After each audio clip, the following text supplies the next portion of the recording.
Hi guys, today I'm gonna review The Kiss of Deception by Mary E. Pearson. This video is gonna be spoiler free and let's just get started.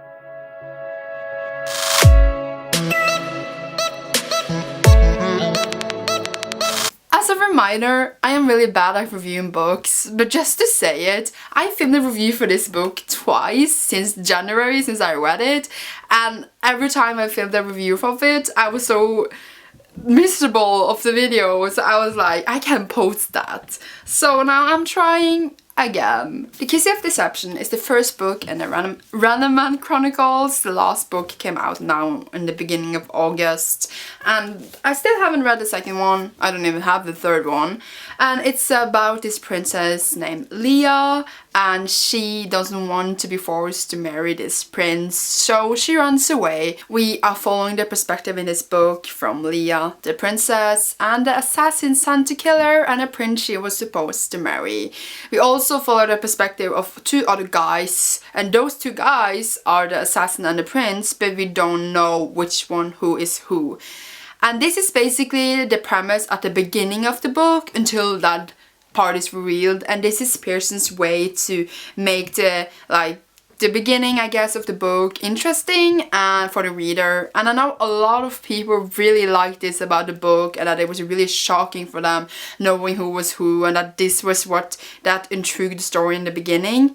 In my opinion, I thought that the beginning was sort of slow. I thought the world building wasn't as strong as I wanted it to be. There are these segments in the story, like from texts in this world, like old texts or something, that are just there for some reason. I don't know why they're there, because they never actually explain it. They are just there, and I'm like, they sound really cool, but why are you here?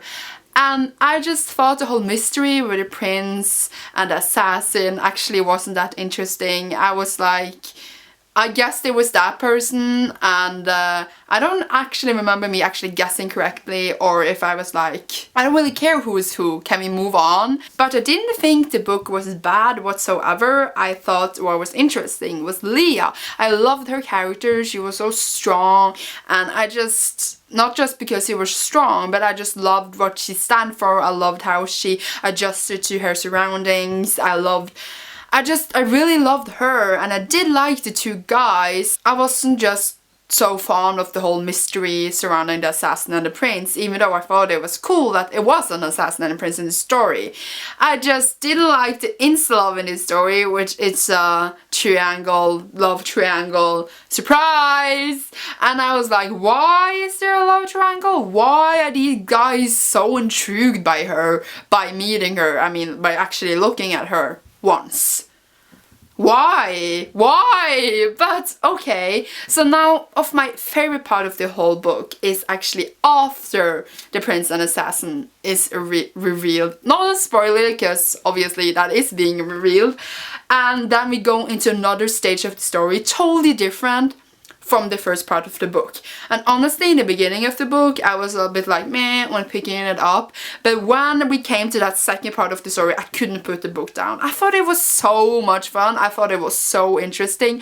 I really liked the second part of the book, and that is why I gave it a 4-star rating on Goodreads instead of the 3-star rating on Goodreads I was intending to give it, because I thought the second part of the book was so interesting. I don't remember how much of that is in, how much the second part is in pages, maybe 200 pages, maybe less, maybe more, but I ran through them. I couldn't put the book down, and when I finished it, I was really interested in more, and I'm just like, thank you for that other part of the story, because I personally thought that was a lot funnier, and I thought that was a lot more interesting, as I said now, I think 3 times. So that is why this book was actually a lot of fun. It's a slow beginning, and you might not have patience for it. I also thought actually the whole assassin prince mystery was really confusing. I was like, wait, we're in that head now, and we're in that head, including that we got Caden and Rave's perspectives as well. Those are the two guys who is either the assassin and prince, and we got their perspective and blah, blah, blah.